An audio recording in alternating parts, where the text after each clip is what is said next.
Most salespeople are like, yeah, is this John? Hey, John, yeah, it's Jeremey Miner. I'm with XYZ company, sir. And the reason why I was calling you today, click. It's like over, because that's what every salesperson does. You have to start viewing sales as being collaborative. You working with the prospect, you help them find and solve problems to get them where they want to be. If they don't shock us in the first 3 months, then you're probably going to be out. And you should be making, the company 10x what your salary is.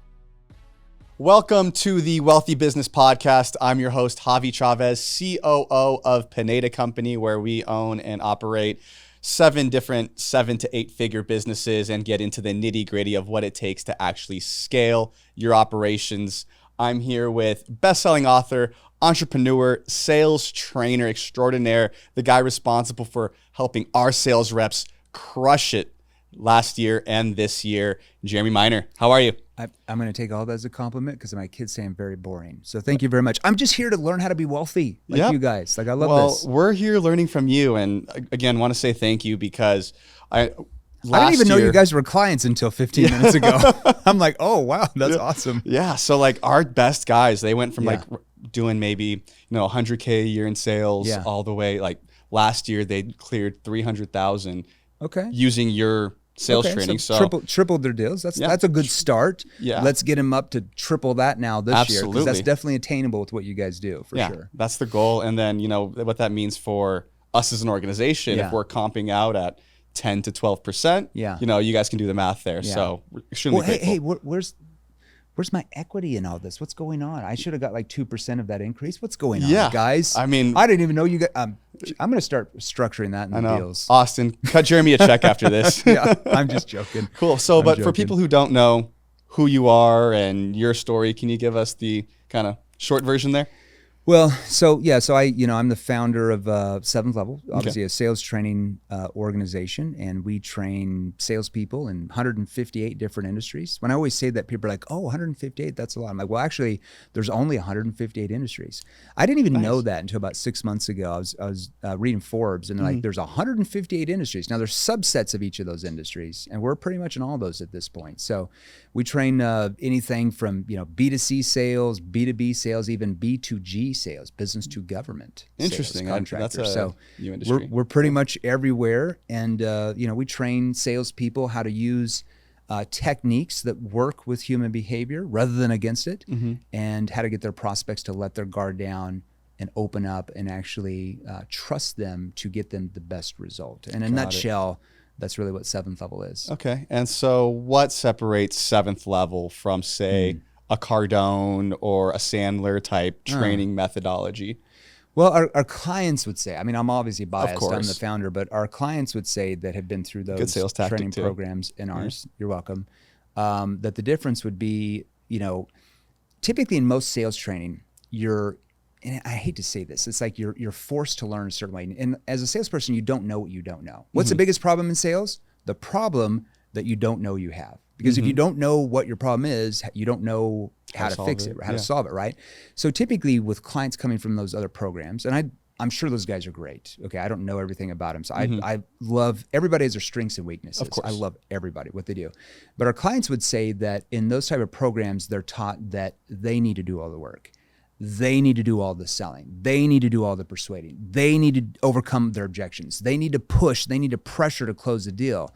Whereas what we would train salespeople, and this comes from my behavioral science background, the way the brain works, is we want to teach people how to get the prospects to do all the work, how to get the prospects to sell themselves, how to get the prospects to internally persuade themselves, how to get the prospects to overcome their own objections and pull you in.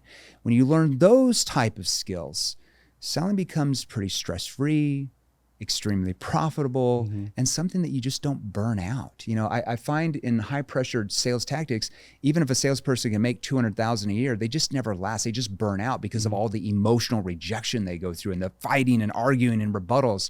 And it goes against human nature. It just goes the way the brain works. Like, we're not wired to be like that as human beings. And so you would say, like, you're going from a traditional sales where it's like us versus them type of perspective. I'll tell you exactly how it is. Yeah, please tell me. So most sales training teaches you that selling is adversarial. Yep. You against the prospect, trying to win them over, manipulate them, push and pressure so you can make a commission.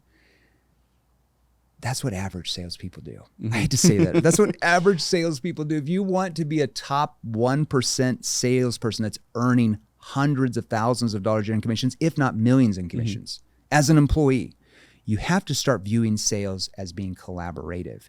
You working with the prospect to help them find and solve problems to get them where they want to be. And when you take that approach, you learn the right questions, learn how to develop and use your tone in different situations to get the prospect to open up and want to engage, they will always buy from you because they feel like you understand their unique situation over anybody else. Are they going to feel like the pushy, high-pressure salesperson understands their unique situation? No, because they feel like you're just trying to sell them something so you can make money. It's just if a salesperson does that to you, you do the same thing. It's just human behavior 101.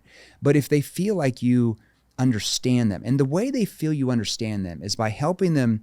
You ask the right questions that helps them get to see what their real situation is. A lot of people talk about, you got to build a gap.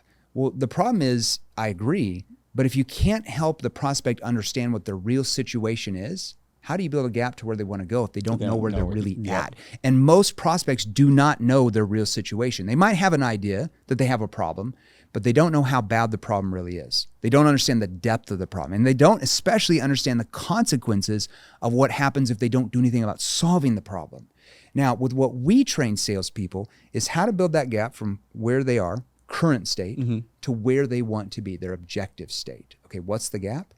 The gap is only determined. These are the problems that your question ability allows them to find that they didn't even realize they had. That we talk about becoming a problem finder and a problem solver rather than a product pusher. Yep. So problem finding is simply going in, asking certain questions with the right tone that allows that prospect to internalize problems they didn't understand or realize they have, where they internalize it. You're not externally trying to persuade them through pressure, because that wears off. When you leave, that's why high pressure salespeople have a lot of cancels, a lot of chargebacks, a lot of unhappy customers.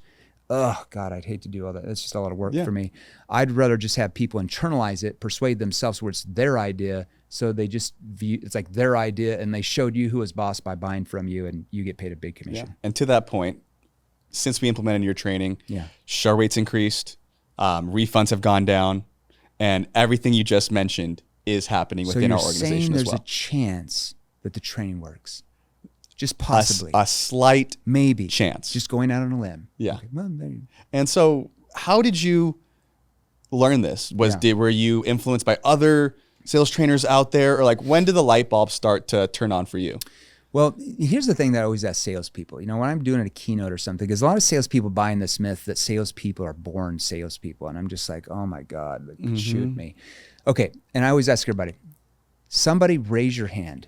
Raise your hand, the audience, if you were born out of your mother's womb with advanced questioning skills.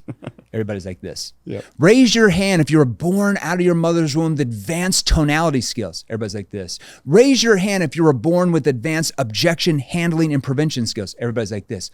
Oh, so what you're saying to me is you had to acquire those skills.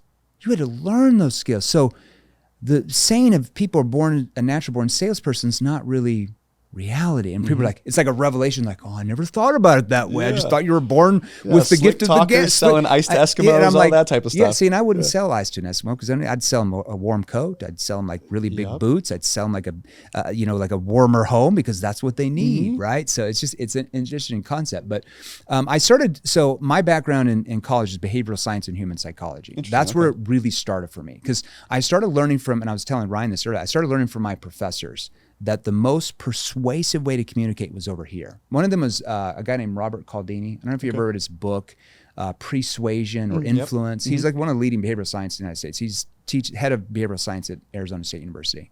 So my professors were saying, hey, the best way to communicate is here, getting the prospect to pull you in. The sales trainers in their books and programs I was reading in my early 20s when I got my first sales job were saying it was over here. It was like completely opposite approaches. And I'm like, what am I supposed to do? The experts are saying here, but my behavioral science, the way the brain works, they're saying it's here. So I'm like, how do I take this theory of behavioral science? Because there was no training product from behavioral scientists. Like, here's the right questions to ask. Here's the right tone. If they say this, you're going to ask this. You're going to, when you get upset with somebody, you're going to put your hand on your chest to show them that you're disappointed, not mad, instead of going like, see, there was no body language or, tonality training or the right questions. So I'm like, how do I take what I'm learning here that theory and wrap it into a sales process with the right structure, the right questions, the right tone, the right body, the body language has to be there. And that's what I did. I developed a methodology called NEPQ. It stands for Neuro Emotional Persuasion Questioning. And by the time I retired, many years before, I think probably 12 years in, I was ranked, I don't remember what it was. I think it was number 44, 45 in the world, highest paid salesperson in any industry. How do they by the Direct Selling Association. Nice, They track it from your 1099s or W-2s. You There have you to go. prove it. You can't be like, I make all this money. They actually go through your tax returns and your W-2s, and they call your company you work for to confirm. So And I was what making all the way up to about $3 million a year in income, just as a salesperson working for a company. Yeah, which company was that? Which the IRS took like half of that. Of course, right? So I was in 4 different industries, 2 B2C and 2 B2B. The B2C industries I sold in, the first one was door-to-door sales. I sold alarm systems. Nice. Like while I was in college, Yeah. and I was in summer programs, Utah, where I was going to school. That's where I started learning these skills that I'm talking about now.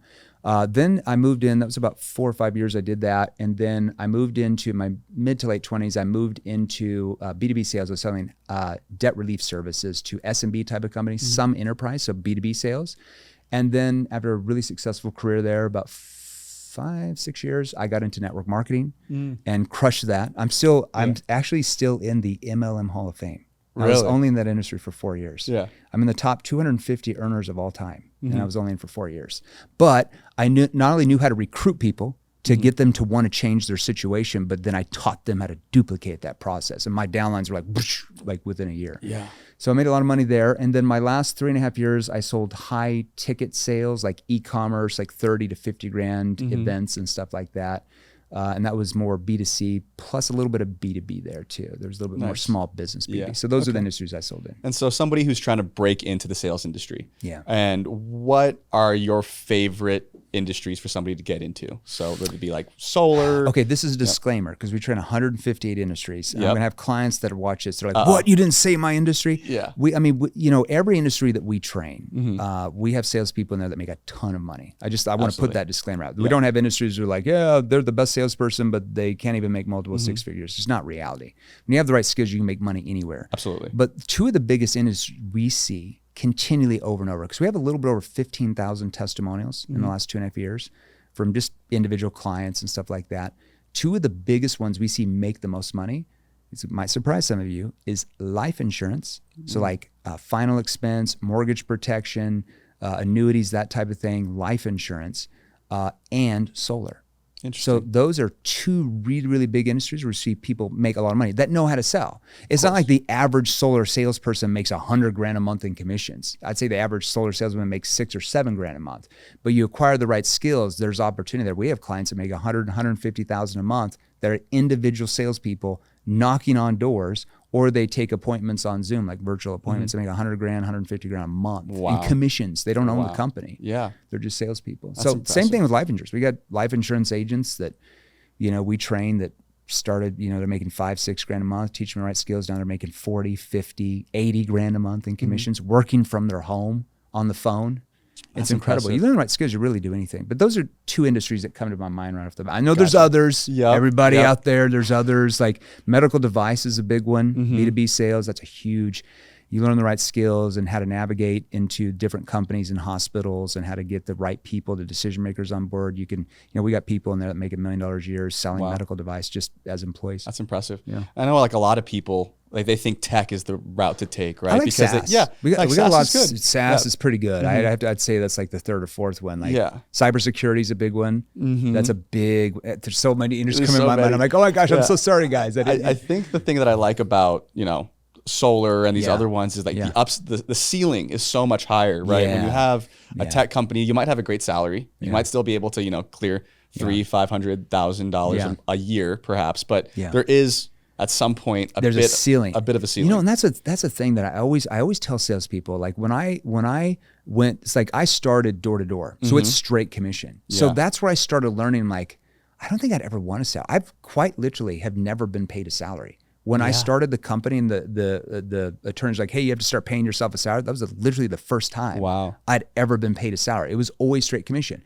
So when I went into B2B, most of it was like probably 60, 70% salary with some upside with commissions. And I negotiated, because they recruited me because of my success in the other industry. And I negotiated with them to be, I don't want any salary. I want straight commission. But instead of paying me 6% a deal, you're going to pay me 10.2% a deal, straight commission. They're like, okay, what do we got to lose? Probably later on, they're like, oh shit, we should have just paid them a salary. Yeah. So every job I went into after that, I always negotiated straight commission because I didn't want a salary. I knew I wouldn't be able to make 7 figures a year if I was on a salary. Very hard to do that. It was just funny because that's exactly how some of the salespeople who were trained by you come to us and they're like, actually, like, because we used to offer salaries, and because my background is, I came actually from like the tech sales area. And so I was like, everybody wants a salary, right? And then not if you know how to really sell well. Exactly, right? So then when we started recruiting and hiring people, we'd say, okay, we have salary plus commissions. They're like, actually, no, I just want to be straight commission. And same thing, like, absolutely, come on in. There's no risk for you. No risk for us. And they come and crush it for us. So it's been great. That's because I always tell salespeople, like, you want to negotiate like no salary. You want like straight commission. The only people that want like a high salary in sales, I hate to say it, are people that are not confident in their selling ability. Because if you're confident in your sales ability, why wouldn't you want to get paid, like, let's say 10 to 12% commission per sale rather than 5 or 6% with the salary? Exactly. You would only want a high salary because you're not confident in your sales ability. And that's just because you haven't acquired the right skills yet. And so how would somebody go acquire the right skills? Well, besides that's an interesting question. You want to look at training that, like I said, here's the catch, that works with human behavior rather than works against it. Good place that, we'll always let them, I told Ryan we'd let anybody on the podcast join our free Facebook group, salesrevolution.pro. I think my assistant sent over to you. We have 70-some thousand salespeople in that. And we go live in there 2 or 3 times a week, different Q&As, different trainings. And if they join, I told Ryan we would do it. They need to DM me in the DMs, and somebody on my team say, hey, I was on Javi's podcast. I heard you speak.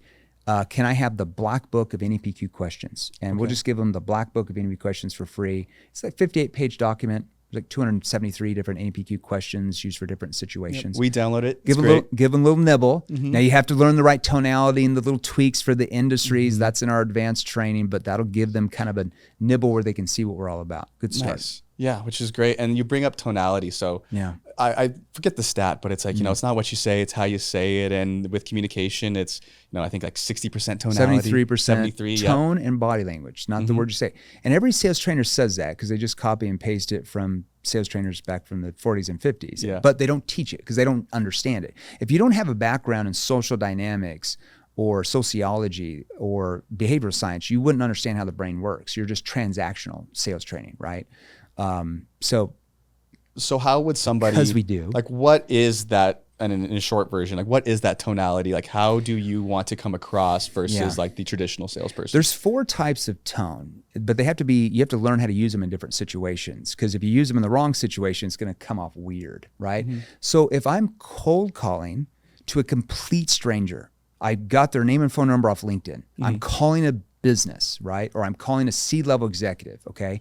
If I'm cold calling, a lot of people are like, you have to sound like you're really important. You have to sound like you're the big thing. And I'm like, well, that's what every salesperson sounds. But you're a complete stranger to them. You have zero trust and credibility. They could give a rat's ass about you. You're trying to sell them something. So in the beginning of a cold call, this would be completely different if it's an outbound lead or inbound lead. In the beginning of a cold call, I'm almost sounding confused, like I need help. The way the brain works, the human brain, like let's say you're a grandpa, you walk into a gas station, you can't get your GPS to work, and you're like, can somebody help me get to my daughter's? There's 12 people. Yeah, I can help you. Like, you want to come help people. So if I'm cold calling, it's all in my tone. Yeah. So I'm just going to do a generic thing here. So somebody answers the phone. Yeah, is this John? Yeah, John, Jeremey Miner. I was wondering if you could possibly help me out for a moment. See that confused tone? Sure, how can I help you? What's this? Well, and I'm not even quite sure if you're the right person I should be talking to, but I called to see who in your company would be responsible for looking at any hidden gaps in your blank that could be causing the firm to blank. Who should I be talking to about that? See, I'm coming from a confused tone. Like, I'm not sure he's the right person I should be talking to, even though I probably do know it is. Okay. And if I'm not, he's going to. But the key words I said, who would be responsible?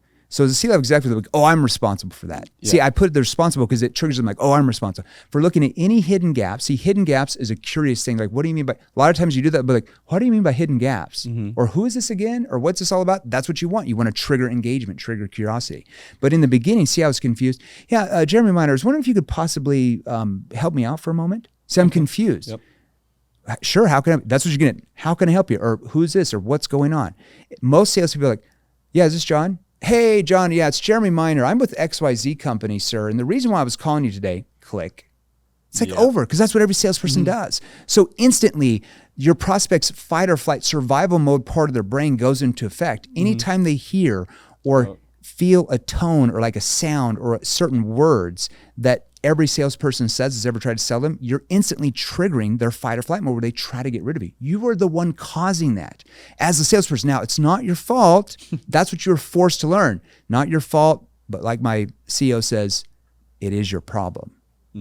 So not your fault you're trained that way, but it is your problem. So you might want to do something about that. But that's an example of a confused tone. Now, there's other questions in the sales process that require more of a curious tone. Okay. You know, Ryan, you guys do, one of your companies, you do like social media, how to brand yourself, get more leads. So I might lean in, and my first situation question, we would call like to find out their current situation. I might lean in and say, so John, can you maybe walk me through what you guys are doing to acquire new leads and clients, just so I have more understanding? See, that's a curious tone. Okay. Your tone is how the prospect interprets the intention behind your words, okay? So let me give you another example of this. And I've got to move around for this. I'm going to show you my body language.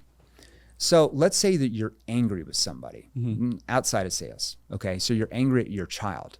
If you raise your hands and yell like this, hey, I told you that you shouldn't do that, how do you think that they're going to interpret that tone and my hands?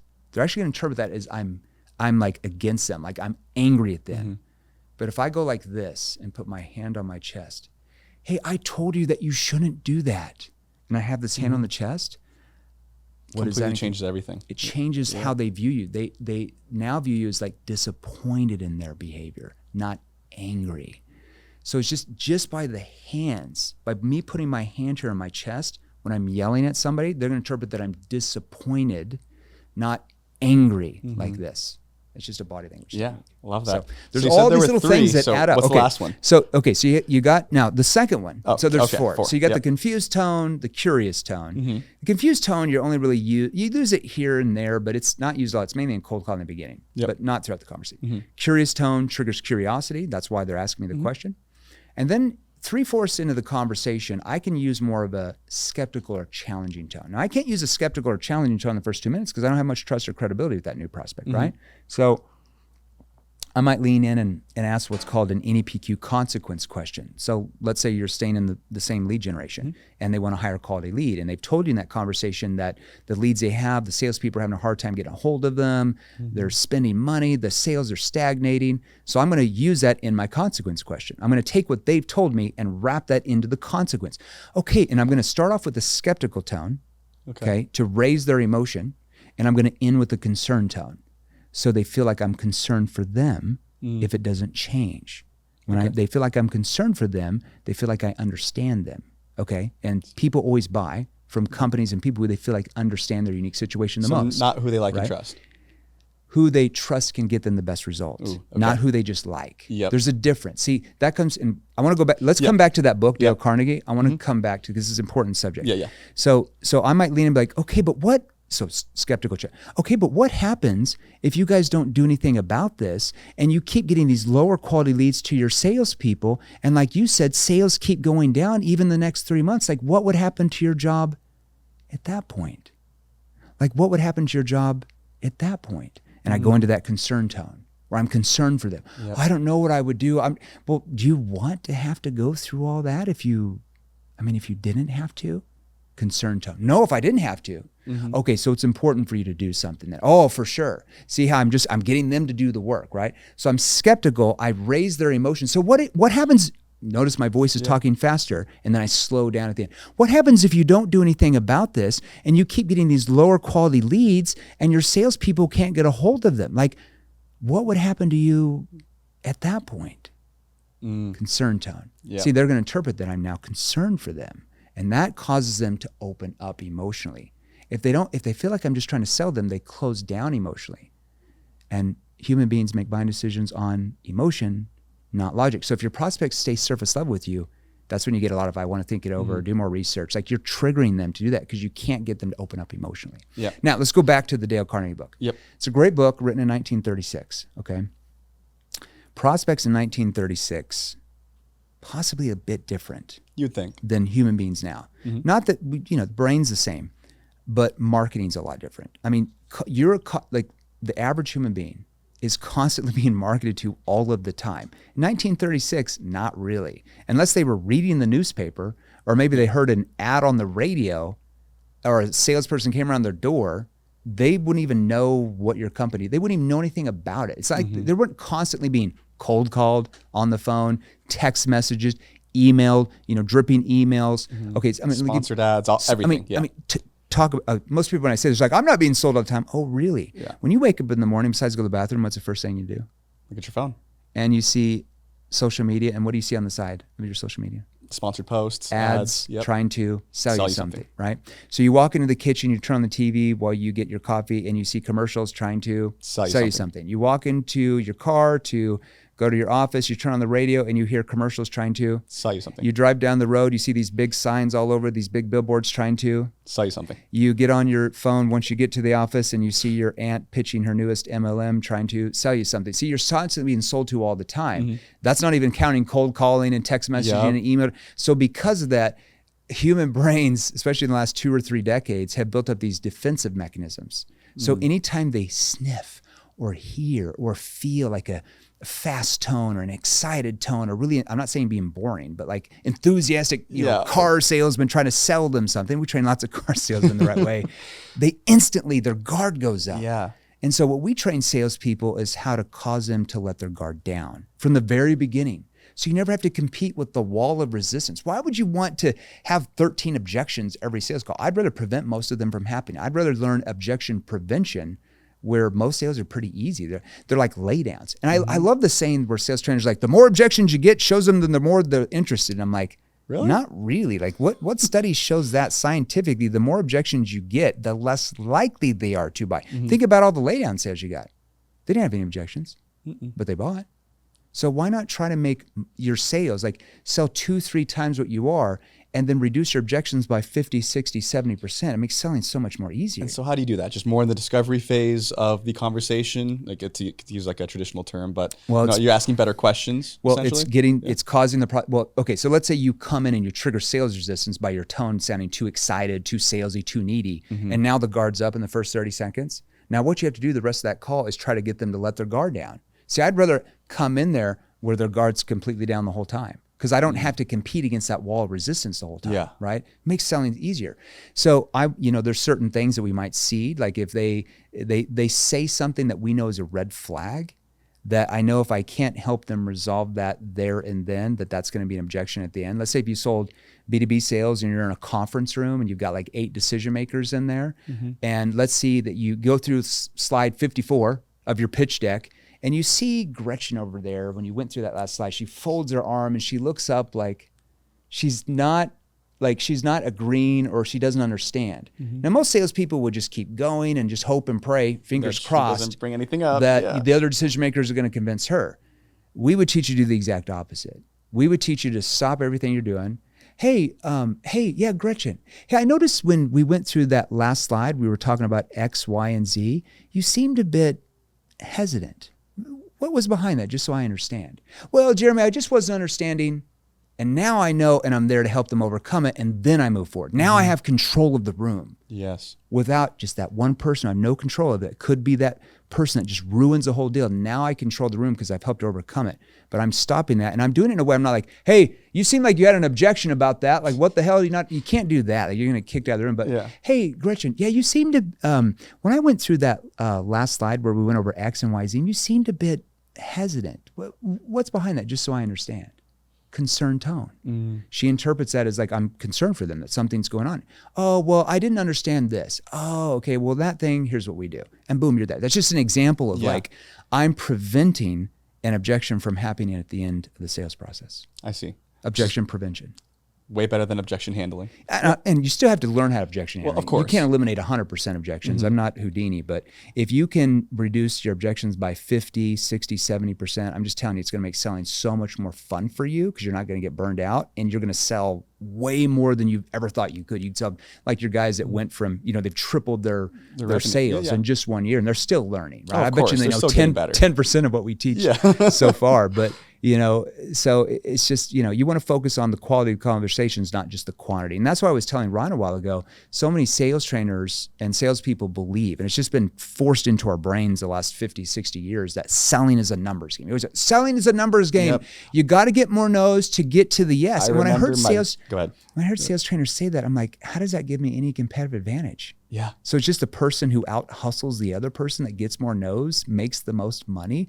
Basically, that's what they're just telling you. What they just said right there is this: what I'm training you doesn't really work that well. So you're just going to have to work more hours, put in the hustle muscle, work harder.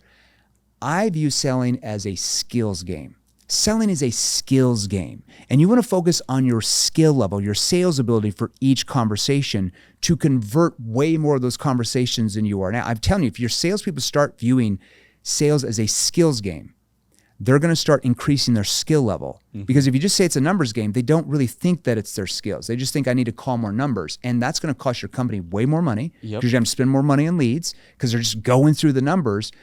Call 100 people to make one deal. I'd rather talk to 5 people to make 3 deals. It's just a lot more profitable for the company and you as a salesperson. You don't have to kill yourself. Saves you way more time. You're a lot more effective. And that's what our top people do now too, is that, they just focus on leveling up their game and talk, like you said, talk to 5 people, close 3, 4. Yeah, I mean, it's just like, it's so funny to me to think about. It's like, I was asking Ryan if he liked the NBA. He's like, I love the NBA. I'm like, Steph Curry. You know Steph Curry? Of course. 3-point champ.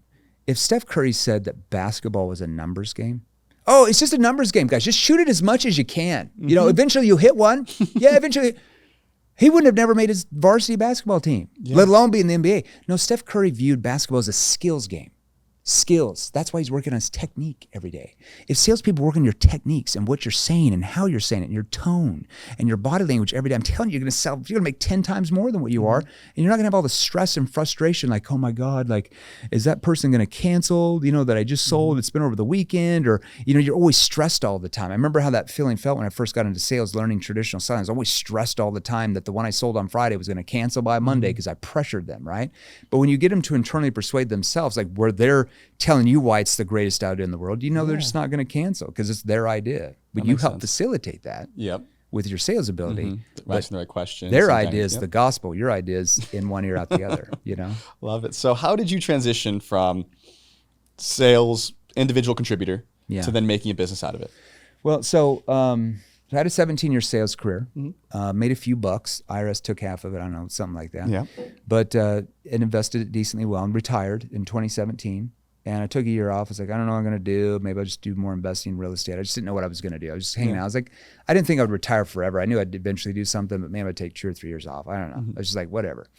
And so I started seeing, and I'm not going to give you the names because I respect them still, but I started seeing the sales gurus on IG and Facebook with these ads, and they were saying things to do. And I'm just like, good Lord. Yeah. If I sold that way, when I was a salesperson, I literally would have made 90% less. Thank God I didn't take that person's advice. But they had like thousands of followers and making all this money as sales trainers. And I'm like, good. And everybody had told me like, you need to start your own sales training. Start your own sales training company, like blah, blah, blah, blah. People would reach out to me like, can you do consulting for us? I'm like, no. And so then in 2017, I locked myself in my man cave and I wrote out, took me 6 months. I wrote out our first training program.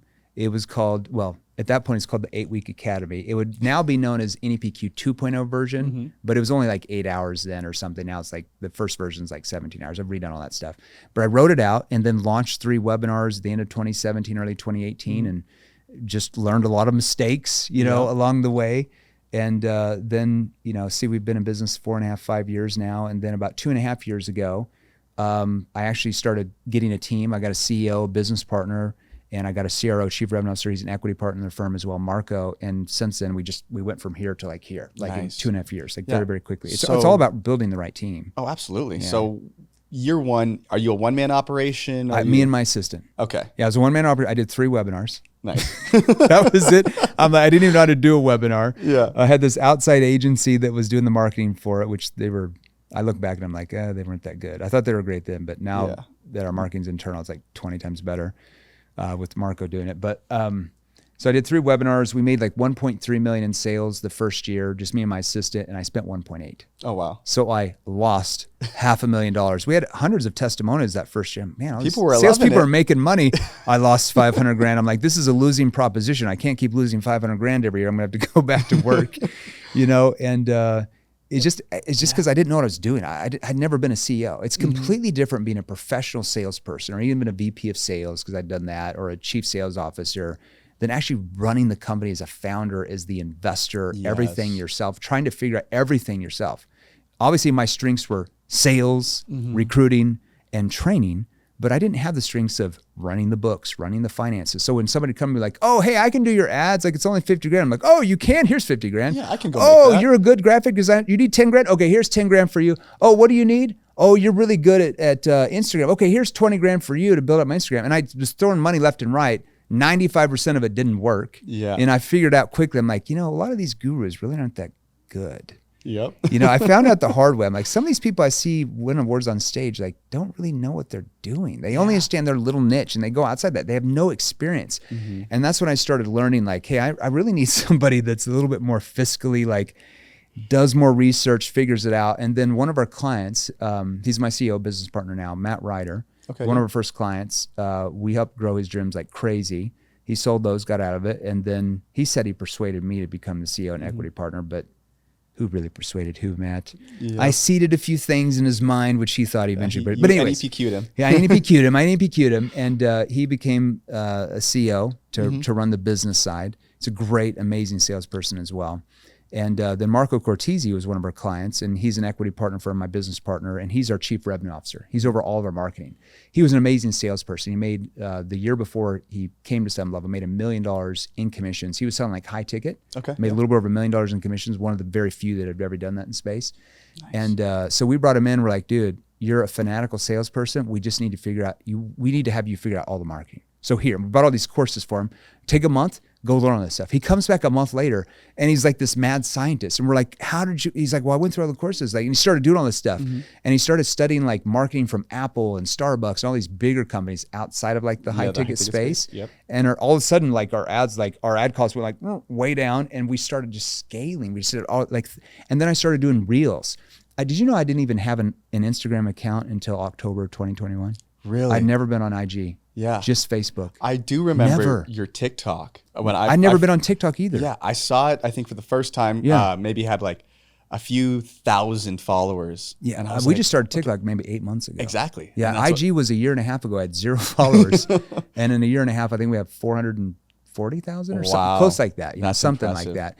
And we could scale that out even more, but we keep it at a certain type from reels and stuff coming in, because as you know, in IG, you get, if you message too much, they shut you down for a week or something. So we kind of have this sweet spot, because IG for us is about, helping people sell more, but obviously to make sales ourselves. It's not just for me to look cool, because why would you want to just look cool by doing a bunch of reels? I have better things to do, right? Absolutely. So we have a certain sweet spot about how many leads from reels we want, and that's kind of where we keep it at. Like, we could spend more money in the reels to like boost them, but we found when we grew the channel that big, we just spent money and we never recuperated the sales, because there's so many people coming in that we were DMing that Instagram is just shutting us down. Yeah. So we're like, well, what's the point in bringing in 50,000 new followers a month? It's better to bring in like 25,000 or so, because it's kind of our sweet spot. So that's kind of what we keep there. So we're growing that, consistently 20,000, 25,000 people a month, but we'll never grow it anymore because it's just not profitable to do. So what's like your greatest lead source right now?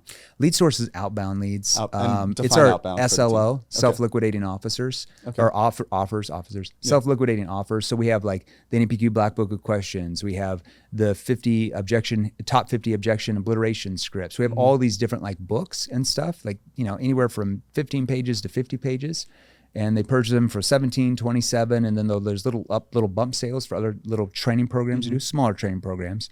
And then they just get hooked, and we start retargeting them, and then they eventually get on sales calls because they want to sell more, right? Yeah. That's why salespeople, they want to sell more, they want to make more money. So we're a sales training company that helps salespeople sell more. You're a salesperson who wants to sell more. It's a good match. Yeah, that makes sense. That's what we do. And so what's like internally, what's your sales team look like today? Yeah. I think we have, like I said, I don't run the business You're anymore. I know people ask me questions like, how do you run the business? I'm like, I don't. I haven't been on That's how Ryan is too. Business meeting for at least a year. Like, I don't even know what's going on. Like, I asked Matt, our CEO, the other day, how many employees do we have? He's like, well, we have like 140 something. I'm like, oh, I thought we had 60. He's like, yeah, we've really grown in the last year. I'm like, I didn't even know, like, whoa, wow.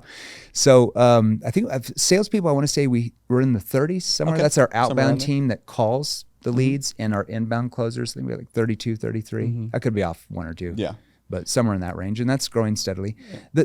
The thing is, like I said, a lot of times we could grow the business even faster. Like, I really think we could double our revenue in the next 2 months. The problem is the fulfillment. Because if you bring on we bring on like about 5,000 new clients a month that just that buy our high ticket stuff, not even including like companies we train that might have 10,000 people in one shot, right?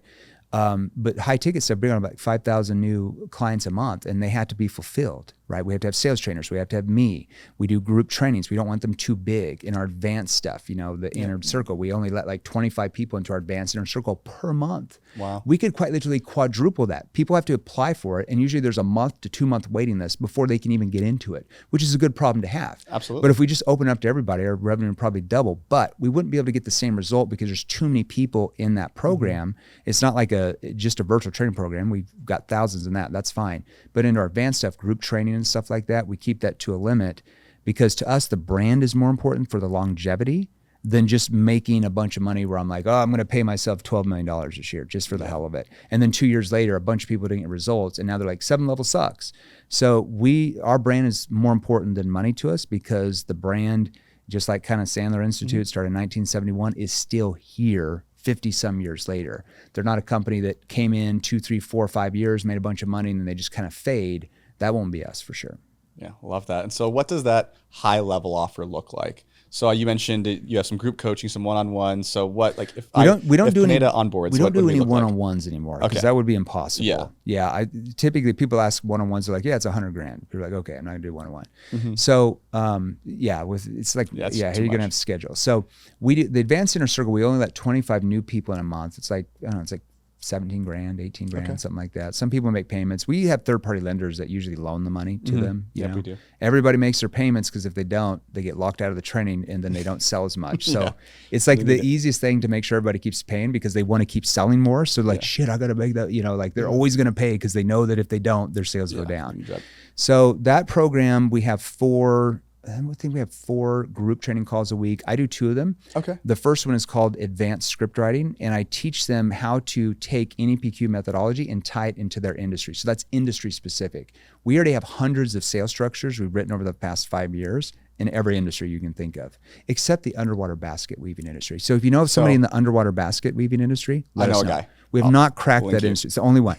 So we have, life insurance, cybersecurity, car, like everything, RVs, like everything you can think of, boats, government contracts, lobbying, everything you can think of. And so they'll go in there, they have access to all the scripts and they'll copy and paste it over to theirs. And then in the group trainings, we teach them how to like tweak it and tie it into their space even more, right? And then we have a training call with Marco. It's called Advanced Objection Handling, and it's all about objections. It's like a 2-hour training call per week. They bring their objections they're having trouble with, and he trains them how to overcome those objections so they don't lose sales on the next call to the same objection. And then on Wednesdays, I do advanced call reviews. So we let 6 people submit calls each week, and then I break down their calls. I hear them, their recordings, and I tell them what they're doing well and what they have to tweak to improve. That's a game changer because we really work on their tonality. Like, do you see how your tone, because you sound high pitched at the end, how it immediately triggered him or he just shut down? And they're like, oh my God, I never thought about that. I'm like, well, yeah, because your tone went up at the end. You got to keep your tone neutral. And so then on Thursdays, we have advanced role playing with Matt Ryder, our CEO. So that's high level stuff. And then they can have other one-on-one sessions, like I think 2 a month with our sales trainers to work on their script and stuff. So that's kind of a high level program. I think you guys are in 3.0, where it's like the portal, it's like 40 some hours now. And then they have like 5 or 6 different role playing training calls per week and like an advanced objection handling call. But the role playing training calls we do every day, but different time zones because we have clients all over the world, Australia, Asia, Europe. And so we have different trainers from different parts of the world that are trainers that do those. And that's pretty high level too. Yeah. Nice. So what's next on the roadmap? Are you guys going to try to develop more product lines, or we're always doing pretty that? Happy with what literally, so we have like 26 training programs right now, but I just did 2 in the last week. We did an advanced solar portal that's all solar specific. It's like 9 or 10 hours. It's door to door, from the door approach to the close. It's everything. And it's also virtual selling for solar, because we train a lot of companies who do virtual on Zoom. So that's like a 9-hour training program, and they get 1 training call per week with one of our most successful clients. His name's Joseph Rober. He makes like $150,000 a month. Nice. And so we subcontract with him to teach people how to tie an NPQ into solar. And so I just did a 12-hour life insurance, mortgage protection, and final expense portal as well. That's about 12 hours. And then they have 1 training call a week with one of our clients. His name's Caden. He makes about $80,000 a month in commissions, and he shows them how to tie an NPQ to what they sell. And the portal does too. It's all industry specific. So now we're starting to do industry specific portals. So the next one I think we're going to do is medical device and cybersecurity, and we just keep doing that. That's what I do a lot of. And then what we're also doing is we're starting placement. We just started placement within ourselves. So all these, we have over 1 million salespeople on our email list, and even more on social media. And so a lot of always looking for jobs, new opportunities. So if we're not training their companies, because we can't accept them if we're training companies, conflict of interest. But if we're not training their companies and they want a job, we place them into 2 really big industries, solar and life insurance, because those are huge industries. Companies we place them with are billion-dollar brands and companies, so they're really consistent jobs. They get leads. They make a lot of money. And so our placement offers, we just started about 4 months ago. I think that's going to double our revenue, if not more. It's just bigger than sales training in general. And then we're also getting into the CRM space. We've got a plan to compete with Salesforce and HubSpot, but that's a whole nother thing there. So is that all self-built? That'll be rolled out in white 2024. Okay. But we've acquired a development team. So nice. A lot of it has to do with AI and the way our brains work for salespeople, because salespeople, I was telling Ryan this, like salespeople, when you're on a sales call, you're in right-brained activities. You're talking, you're trying to persuade, you're right-brained, emotional. Yeah. And right after you get off that call and then you go enter in the data in your CRM, where does your brain go? It's all left brain. Yeah. Logical based. The average human being, I read this in a book the other day. I can't remember who it was. That's okay, yeah. But the average human being, the way our brain works, when you go from a left brain activity back to a right brain, it takes on average almost 21 minutes for you to be fully back into the emotional side. So think about every salesperson. They get on that next sales call. They're not really fully emotionally into that sales call, like right-brained, most persuasive until 21 minutes in. Think about how you can use AI where they don't have to type. They don't have to do anything logical. It's just all done for them by AI, where they just keep going to the next call. They stay in right brain activities all day.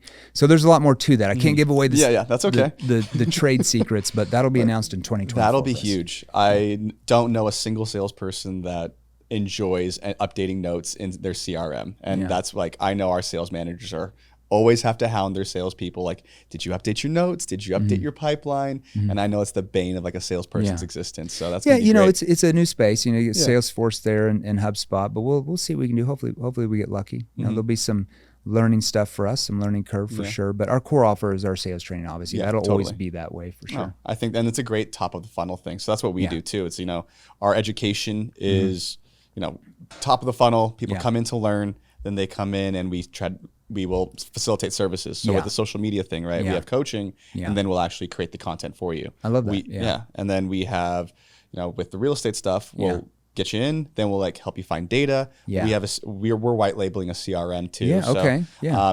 Not going to be as detailed as yours where, you're going to have AI and all this, but still just providing them with the tools that they're going to need to be able to do their job more effectively, which is huge. Well, it sounds like you guys are playing chess, not checkers, like most companies. We're trying. That's what I always say. Like people are like, "Oh, you guys are doing great," and we're like, "Hey, we're just trying to figure things out. Like, what are you talking about? Like, we're getting there, but like, until you've been around for 10, 15, 20 years, like there's just things you just don't know what you don't know." Absolutely, and so that's a good question then. So, aside from losing $500,000 your first year, right?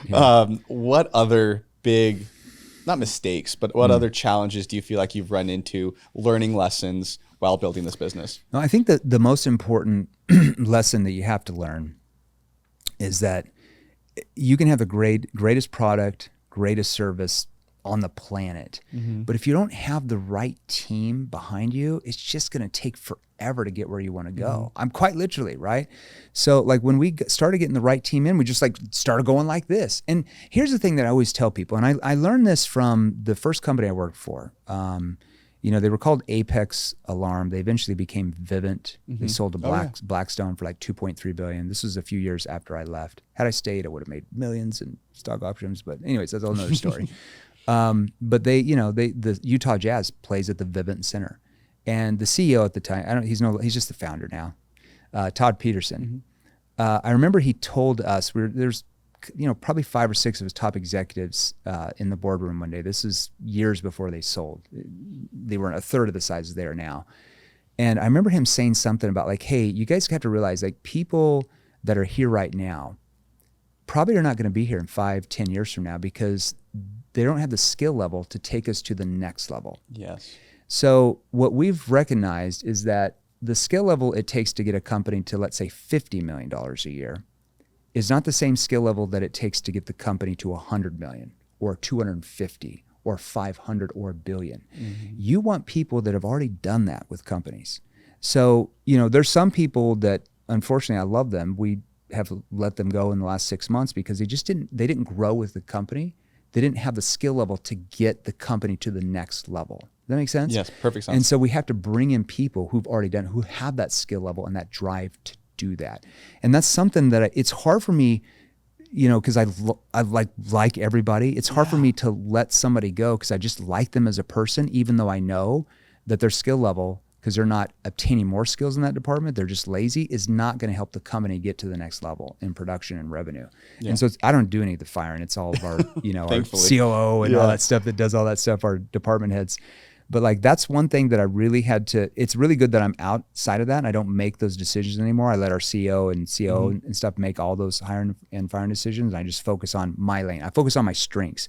Yeah. So as a business owner, I know in the beginning you have to like jack of all trades and try to figure it out. But as soon as you can get like a business partner that has a strength that you're really weak at, that's going to help grow the business, do that. Or a couple business partners or whatever, or the right people. You want to bring in people that have strengths that you don't have, right?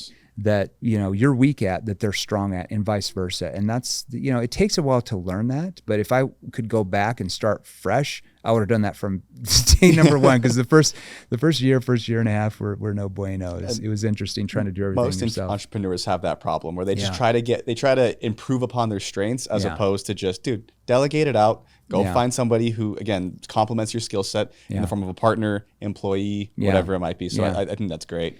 That was the biggest thing for me, is just building the right team. Because once you have the right team, you can scale. And Todd said, he's like, hey, there's going to be people here that just aren't going to, they're not going to be here in 5 years because they don't have the skill level. We're going to bring in outside people who come from companies that have already done $1 billion a year in sales. He's like, how can we get to $1 billion a year in sales with people who've never gotten a company to 100 million? Yeah. Well, you're just going to get lucky. Yeah. Like we'll figure it out one day. Like you don't want to run your company like that. You want to bring in people that already know what they're doing. And that's what we're doing. We're bringing more. We brought in this big CFO, Kevin. He's awesome. Wall Street guy out of New York City, used to run, Napster and some big companies and stuff like that. And he's changed the ballgame for us. He's going through, he's like saving us money in taxes. We're like, oh my God, I can't believe we're paying that so much in taxes. Like all this stuff. We're like, gosh, this guy's worth his weight in gold. So I'd rather pay, and he gets paid a lot of freaking money. Yeah. But he deserves it. He's making the company way more money, So like we just have to bring in people like that are just higher skill levels that work for huge companies. Yeah. And that's what we see too, where, earlier on, some of our leaders were like, dude, we're going to pay this guy how much? But it's like, look at what he's going to be able to do for the business, for the company. And one thing that we do is if they don't kind of shock us in the first 3 months, then you're probably going to be out. And you should be making, the company 10x what your salary is. And if you're not, then it doesn't make sense. It doesn't make any sense. I agree. And I think that's, if I could start over, that'd be the one thing, is like starting building the team. I just didn't know what I didn't know. Yeah, that makes sense. So what does your day-to-day look like now? So if you're not running the business, what are you focused on? Well, Thursdays and Fridays, like I was telling you guys earlier, those are content days. So those are the days where it's on my calendar. That's all I do. So I'm in the studio. We're shooting intentional reels. We're shooting ads, Facebook, IG ads. Now we're starting to get into YouTube, some more YouTube ads. And that's all I do Thursdays and Fridays. Like quite literally, that's my whole 8 hours a day. You're just sitting there shooting content, ads. And then we repurpose a lot of our content, Of course. training calls that we do with clients and keynotes and stuff like that.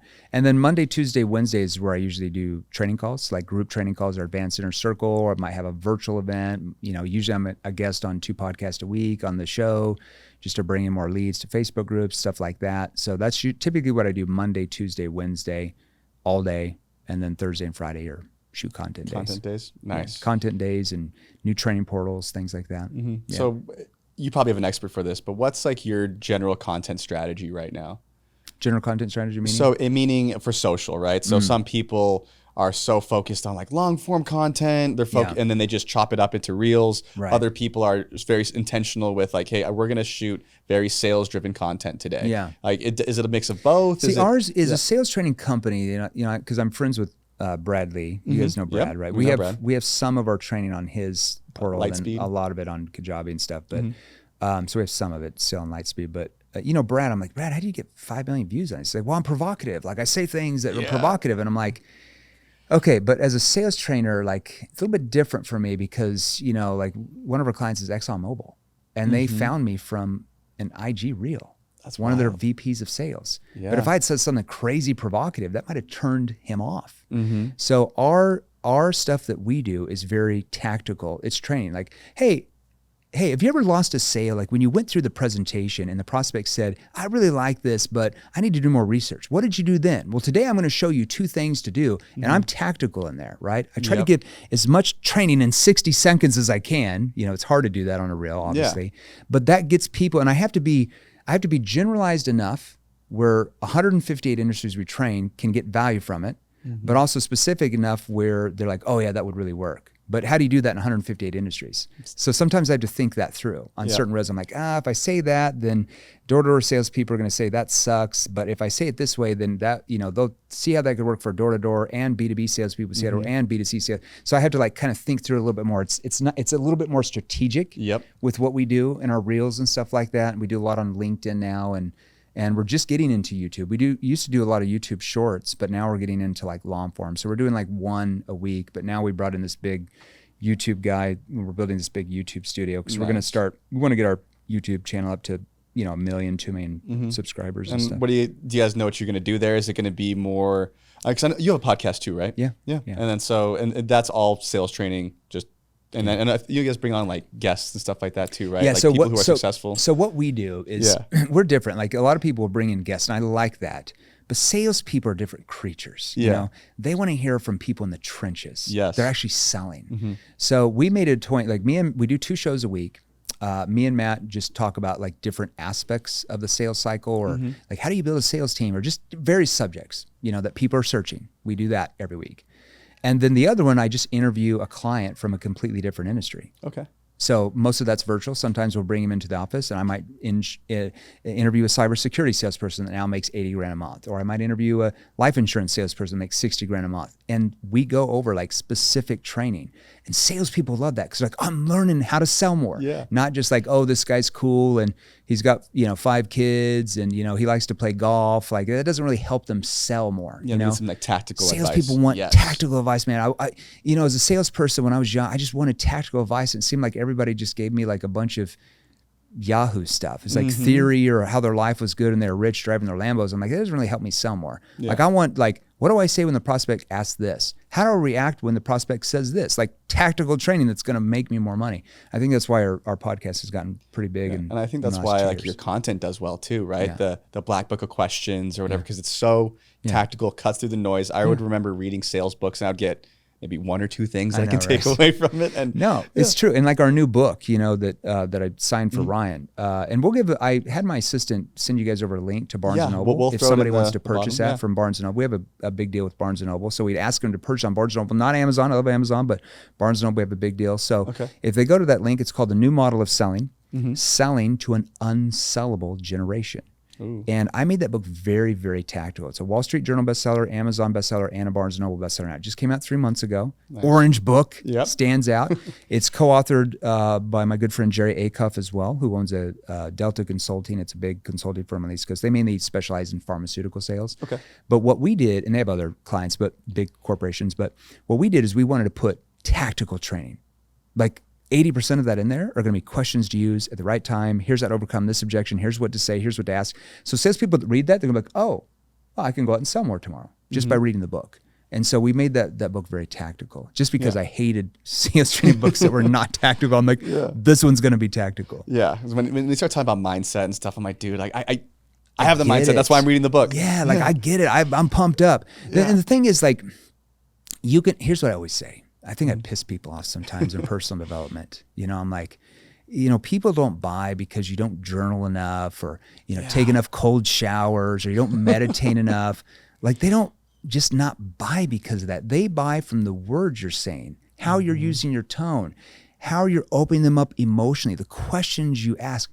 That gives you confidence as a salesperson. You can read every self-development book on the planet. You can go to 50 Tony Robbins events, which I love Tony, by the way. Yep.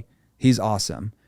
But if you don't know the right words, if you don't know the right questions to ask, if you don't know how to use your tone to influence your prospects to let their guard down, none of that matters when the prospect says hello. All that self-development goes right out the window, and you're going to be confused. You're going to be not motivated. You're not going to have confidence. Confidence comes from your skill level. Like, if I'm a neurosurgeon, what good would motivation do for me to operate on a brain? Yeah. Neurosurgeons get confidence because of what they learn what to do in the brain surgery. That gives you collective confidence. So if you're a salesperson and you know the right word to say, you know how to use your tone, you know the right questions to ask, you have confidence. Like, that gives you confidence because you're closing a ton of deals. That in turn motivates you to close more deals. But vice versa, if you don't have those skills and you're just reading self-development and you're not closing that much, you're not going to stay motivated very long, I can tell you that. Yeah, absolutely. And that's why sales has such a high turnover rate too. Because, oh gosh. Yeah. Right. And luckily here, we're pretty good. Like, if you're with us for 3 months, you're usually with us for like year, 2 years plus. Yeah. But sales has such a high turnover rate, I think, for that reason. Because of the way they're forced to sell. It's not the salesperson's fault, but it is their problem. It's just the way they're forced to learn how to sell. Exactly. They're using techniques that trigger sales resistance, that work against human behavior, that emotionally cause them like stress all the time. And as a human being, you don't want to stay in that stress. Even if you get good enough where you're making 100 or 200 grand a year, you're going to be stressed out so much that you want to get into management, that you want to go somewhere else just because of the stress, because you can't take it. Yes. So that's what I'm like, oh my gosh, selling does not have to be stressful. If you learn the right skills, you'll never want to leave sales because you make too much money. Yeah. Absolutely. Yep. So last question. Yeah. What's on your wrist? A watch. Yep. I'm a Breitling guy. I know. I only wear Breitlings. Yeah, we're a Rolex office. Only wear Breitling. Oh, you're the Rolex. I know my CEO loves Rolex. He always makes fun of my Breitlings. Like, I can't buy the Rolex. Everybody has a Rolex. Like, I just like Breitling. I mean, it's a nice watch. I like Bentleys and Breitlings. Yeah. That's Bentley. The clocks in Bentleys are Breitling. Really? Clocks. That's what the B. They are. Awesome. Actually, it's crazy. So I only wear Breitlings. I've got many. I buy a new Breitling every quarter. Nice. I'm a quarter guy. I buy one every 3 months. It's like my little award. This is the one I bought a couple months ago. And I just switch them. I might wear this once or twice a week and wear a different one. I just kind of rotate them in and out and stuff. But this has got some diamonds in it, some, the gold, karat gold. This is the most expensive watch I've ever bought. How much was it? I shouldn't say. Okay. It's a lot. It was like 35 grand. Okay. It's a lot of money. That is a lot of money. I don't spend money on watches, dude. Yeah. I'm not like...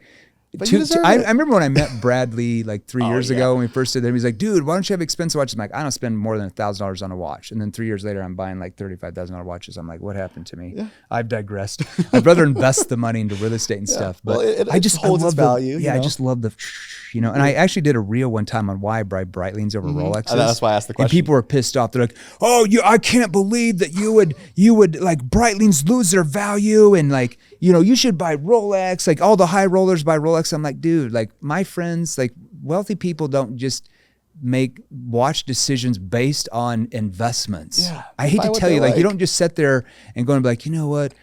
I'm a savvy Rolex investor. I'm going to just put all my money into watches. Like you just buy what you like, right? Exactly. Like, you don't really think about like, oh, well, if I sell this again, that Breitling's going to lose 1,000, but my Rolex is going to get me 3,000. Like you just don't think about that when you're wealthy. I just thought it was funny. I did that. I did it on purpose. That was my provocative reel. It works. That's what gets the views. And it's funny because the negative videos or the negative comments are usually the ones that like blow up your video, which is so funny. I know, it's so funny. I sometimes I want to comment, but I'm just like, okay, I'm not going to. I don't have time to comment, but I just wish I could comment. I always get, because I always wear these Hugo Boss shirts and 7-level shirts. I have like 100 of these. Like everybody in my office wears them, the different Hugo Boss and 7-level.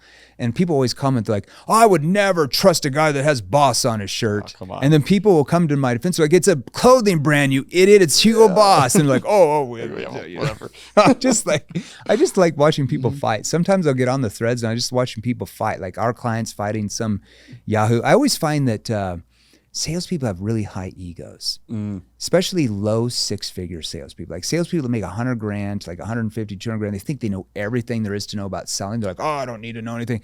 And I'm just like, that's why you'll never make more than what you are, because your ego is too big. You think you know everything about it, and you'll never learn a more advanced sales ability than you have, and you'll be stuck at that income. I learned early in my sales career that the higher ego I had, the less money I'd make. I learned very quickly. I'm like, I'm going to learn from everybody. Like I quite literally, like there might be stuff that sucks, but they're going to have something good that I can learn to take away to advance my career, to advance myself. I'd even go into like the break room and I'd ask questions to guys that made 20% less than I did, but maybe they had a good spin on a certain objection. I'm like, that would work good. I'm just going to relanguage those 4 words and use a better tone. And then I would take it back. I'm like, actually, it works really good. So I'd always learn from anybody. I never thought I knew it all. I still don't know it all. Like I always say, I'm still learning.